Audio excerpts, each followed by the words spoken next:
Dale, la verdad que muy interesante esos aspectos pues que nos tratas y pues bueno, hablar un poco de la relación migrante-derechos, porque pareciera pues si de pronto podemos deducir eh, unos puntos clave de lo que nos hablabas, de que pareciera que los derechos van de un lado y pues los migrantes de otro lado. Entonces, sobre eso, pues, Mai, ¿qué nos puedes decir respecto a por qué hablar de migración frente a una pandemia hoy, en la actualidad? Bien, el fenómeno de la migración se agudiza con enfermedades pandémicas. Eso para nadie es un secreto, ¿cierto? Aquí el problema radica en las políticas públicas internas e internacionales. Entonces, ¿cómo hacemos para resolver ese chicharrón? ¿Cómo hacemos para que las personas puedan lograr entender las políticas públicas locales a donde llegan, porque son migrantes? ¿Y qué pasa cuando esas políticas públicas no se cumplen? Y es a donde quiero llegar, y es las entidades que cierran o las entidades que se tienen que ir, que mencionaba Dale. En Cúcuta tenemos 1.000.000, tenemos cualquier cantidad de entidades que humanitariamente son muy buenas, organizativamente son excepcionales, pero hay momentos en los que ya se sale de las manos la ayuda porque no se puede gestionar, porque hay otras prioridades, por así decirlo, en el país o en la misma organización que es internacional. Entonces aquí empieza a jugar lo que es la comunicación, que es mi parte, que es lo que yo manejo, ¿sí? Entonces, ¿cómo los políticos se quieren ver delante de las cámaras? Esto podría sonar muy trivial y debería ser muy trivial, pero es lo más importante para muchos políticos. Y aquí en Colombia tenemos de esos por montón. En Cúcuta se prolifera mucho un político que entrega un mercado a una familia de migrantes y se toma 20.000 fotos y les pide que se cambien la camisa 5 veces. Entonces, esto se agudiza cuando vemos que las enfermedades pandémicas, en este caso el COVID, llegan a los poblados donde son todos migrantes y los locales empiezan a decir, un momentico, pero es que yo vivo aquí, mi familia vivió aquí, yo soy ciudadano de esta tierra, tienen que ayudarme a mí primero. Entonces ahí ya se partió lo que teníamos como identidad cultural de ciudadanos globales, o sea, hasta dónde nos llega a nosotros los valores que tenemos de familia o los valores que tenemos como ciudadanos. Entonces, la comunicación ahí tiene que ser muy asertiva, porque cuando nosotros como ciudadanos globales queremos hacer valores globales, tienen que ser para toda ocasión, no simplemente cuando estemos bien, o no simplemente cuando tengamos la lista para que la podamos subir y podamos hacer política o podamos hacer cualquier cantidad de cosas absurdas que hemos visto en las redes sociales, y hemos visto cómo políticos, veedores, gente internacional se lucra con el dolor de los demás. Entonces, eso es muy preocupante. Ese es un fenómeno bastante preocupante en Colombia y lo vemos también en otros lugares del mundo. La frontera en Turquía, lo vemos en Siria, lo vemos en la frontera de México, ahorita con Honduras también, que quieren ir a México para poder seguir adelante. Entonces, bueno, ¿cómo vamos a tratar los valores globales? Porque como yo digo, es muy utópico. No podemos decir, sí, yo ya soy un ciudadano global porque los respeto a todos por igual. Ah, pero cuando necesito la ayuda para mí y para mi familia, ahí ya los valores globales empiezan a difuminar un poquito y digo, bueno, primero atiéndanme a mí porque soy colombiano y después atiendan a los venezolanos. Pasó en Bogotá. En Bogotá la gente le reclamaba a la alcaldesa Claudia López porque estaba ayudando a los venezolanos y a ella le tocó salir a decir, bueno, pero es que también necesitamos ayuda de otros sectores, del gobierno nacional, necesitamos ayudas internacionales para poder ayudarlos a todos, ¿no? Y ahí pasó lo que Talia estaba diciendo, que los empezaron a deportar. Entonces aquí en Colombia tenemos una gran cantidad de personas de nacionalidad venezolana que vinieron en una migración muy profunda y nos empezaron a deportar. Entonces creo que esa estigmatización al pueblo en estos momentos no debería hacerse. O sea, está muy mal planificado. Y es porque todos los políticos o las entidades públicas están pensando siempre es en cómo se comunican hacia su pueblo, hacia el que le votó, y cómo va a seguir en las votaciones que vienen. Sí, para nadie es un secreto. Hay alcaldes que quieren ser presidentes, quienes quieren ser senadores, y esto es lo importante. Para ellos lo importante es cómo lo registra el votante popular, y si estamos ayudando a los venezolanos, pues no los podemos ayudar porque pues ellos no votan y necesito darle mercados al que sí vota. Entonces ahí es donde tenemos que erradicar ese problema. Eso sí es un problema grave que tenemos aquí con la comunicación y cómo nos vamos a expresar como políticos. El político no debería tener identidad nacional, debería tener identidad humana, que es mucho más compleja de sacar, pero es mucho más satisfactoria. Yo creo que si arrancamos por ahí, podríamos hacer un lineamiento más humano y más social. Por eso hay entidades, por eso hay personas como Dalia, por ejemplo. Dalia hace sus proyectos para la comunidad migrante. Yo también. Y como nosotros dos, hay muchísima más gente que hace muchísimas más cosas. A nosotros nos toca salir porque los políticos fracasan en el intento. Y fracasan en el intento porque su comunicación hacia una pandemia como esta es solo para buscar votos. Quiero apoyar un poco lo que mencionaba Michael sobre esas situaciones, esas reacciones de los estados. Sí, Willy.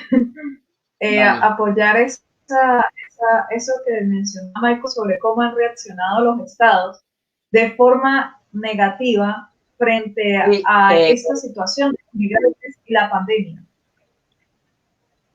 Porque lo vemos en el proceso de las caravanas migrantes de Centroamérica. Son caravanas migrantes, está Honduras, está el caso Guatemala, ¿sí? O sea, son situaciones sumamente complejas ante las cuales los estados simplemente han reaccionado ignorando todos los tratados internacionales y protocolos de protección al migrante. Entonces, eso es algo muy importante que probablemente en la conclusión de este programa vamos a destacar ese principio humano y humanista que Michael señalaba, lo cual me parece muy importante rescatar.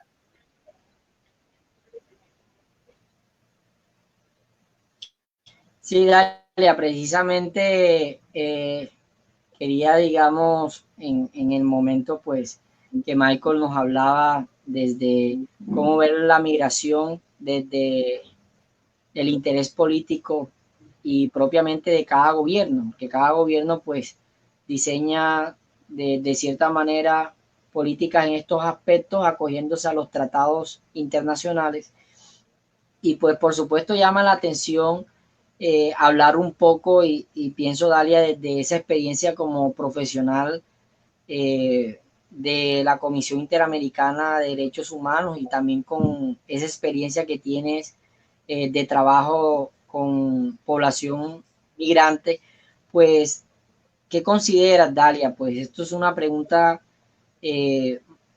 muy puntual para poderle decir a los amigos que hoy nos están viendo a través de esta emisión de Habla con tu abogado, pues de qué deben hacer los gobiernos, qué políticas crees que los gobiernos deben diseñar para hablar de este tema de migración en cada estado. Bien.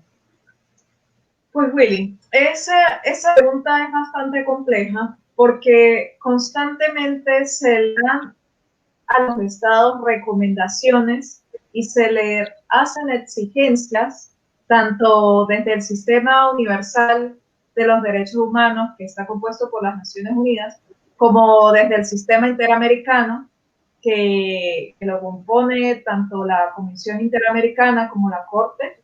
Se le dan recomendaciones a los estados para que protejan los derechos humanos. Pero, como Michael bien lo decía, muchas veces los estados responden a un interés político. y a un interés de quién me va a dar el voto. Y por lo tanto, se ignoran esos principios fundamentales de protección a las personas que se encuentran en movilidad humana. ¿Qué recomendaría yo? Que exista una visión global, una visión de verdadero respeto a los derechos humanos, una visión humanista. Eso es lo que nosotros necesitamos en nuestros estados, lo que necesitamos en el mundo. Las fronteras, para mí, siempre han sido un imaginario. Yo me considero una ciudadana global y las fronteras son imaginarias. En algún momento, espero que lo veamos, que ya no existan esas fronteras. Esperemos que así sea. Pero por ahora los estados lo que deben implementar es políticas públicas puntuales que vayan destinadas en realidad a garantizar los derechos humanos de las personas migrantes. Es decir, vamos a instalar centros temporales para alojar migrantes. Ok, muy bien, que esos centros temporales tengan todas las condiciones aptas para asegurar unas condiciones de vida digna de estas personas. Porque como lo mencionaba en un inicio, se habla es de persona migrante, pero es que se les olvida que son seres humanos, son personas. No es una condición como decir, el migrante, no, es una persona que amerita tener condiciones de vida dignas. Y eso es lo que muchas veces se olvida. También, pues estamos nosotros, sociedad civil organizada, activistas, personas que sienten esta vocación por ayudar a los demás y debemos hacerlo legítimamente, con toda la voluntad del mundo, implementar programas, proyectos de formación. ¿Por qué? Porque una grave situación a la que se enfrentan los migrantes es al estigma, a la discriminación, a la xenofobia y a la revictimización. Son 4 factores a los cuales se enfrenta la población migrante. Y nosotros somos los encargados de formar a la población para que estos sesgos y prejuicios no hagan que se vulneren aún más los derechos humanos de los migrantes, porque estaríamos ocasionando una doble victimización. Es decir, el Estado receptor garantiza sus derechos y por otra parte los locales los discriminan, los atacan y existe una xenofobia. Entonces, más o menos por esa línea va mi recomendación. Quisiera saber qué opina Michael al respecto. Sí, yo creo que el problema de las políticas públicas es que se hacen localmente. Entonces, cuando tú quieres abarcar un problema global, localmente, pues tienen que ir con líneas globales también. Es como, ya están los objetivos de desarrollo sostenible, o sea, no hay que inventarse nada, o sea, ahí están. Necesitamos, es lo que dice Dalia, que los políticos apliquen, ¿sí? Esto es muy utópico, no vamos a cambiar, digamos, la razón o el raciocinio de las personas en 2 años o en 3 años. Esto es una meta a largo plazo, ¿sí? Pero por algo hay que empezar. Y hay que empezar por donde Dalia dijo su comentario final, y es la cultura, la formación. Si nosotros en nuestro discurso siempre vamos a ser polarizadores, políticos en la forma equivocada, si vamos a ser corruptos, y no digo solo corruptos los políticos, porque toda la sociedad en algún momento tiene su nivel de corrupción, alto o bajo, pero lo tiene. Entonces, estas 3 facetas necesitamos cambiarlas en nuestra identidad cultural. No es fácil, se hace durante generaciones, pero si empezamos con un discurso positivo, si empezamos con un discurso de ciudadano global, que no es migrante, que no es, hay que estigmatizarlo a él para que se sienta menos y yo vale menos porque viene de afuera y yo valgo más porque soy de acá. Eso no es cierto. De hecho, lo invito a que usted investigue su árbol genealógico, a ver si usted es totalmente de su nación. Y va a encontrar que no. Usted es una mezcla de todo el mundo, amigo, amiga. los que nos estén viendo. O sea, estamos estigmatizando a nuestro propio pueblo, porque somos ciudadanos globales, porque los colombianos, los venezolanos, bueno, los colombianos tenemos mucho ADN español, indígena, y los venezolanos, las venezolanas, tienen de todo el mundo. Cuando hubo migración, ellos fueron muy receptivos y muy amigables. Entonces, viejo, pues si tenemos de todo el mundo, sangre de todo el mundo, pues apoyémonos de todo el mundo y empecemos a crearle a nuestros hijos, a nuestros familiares, a nuestros amigos y a nuestro círculo social ese pensamiento. No queremos que idolatren a la gente que viene de afuera. No es eso. Es tratémonos por igual. Somos iguales. Tratémonos de igual. No porque una persona venga de afuera tengo que pagarle menos para poder que yo gane más. Eso es lo más triste que puede haber en el negocio y en la economía. Entonces yo creo que para esas políticas públicas, para poder hacer que esas personas no se sientan migrantes o migrantes con una historia muy fuerte, tenemos que hacerlos sentir como en casa, porque ya es bastante difícil vivir afuera. Yo he vivido afuera y no ha sido fácil. Daria está en Washington, la extrañamos aquí muchísimo. Estoy seguro que extraña mucho su tierra, ¿verdad, Dalia? Sí, claro.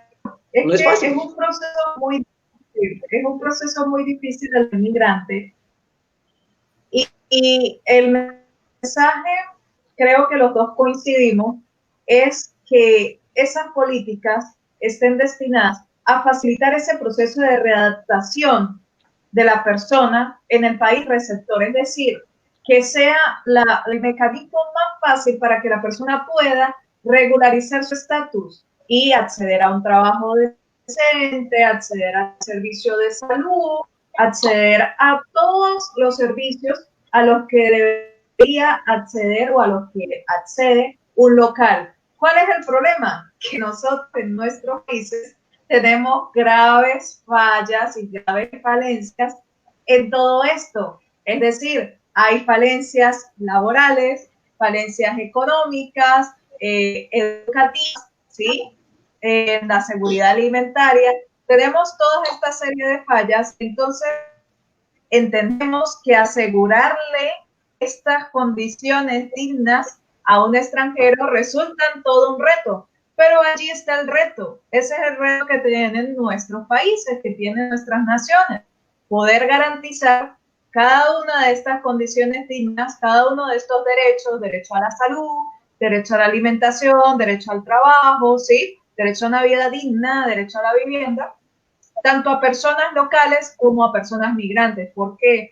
Porque es deber de los estados receptores garantizar los mismos derechos a quienes vienen en movilidad humana como a sus locales. Es una obligación. El estado receptor debe garantizar cada uno de estos derechos.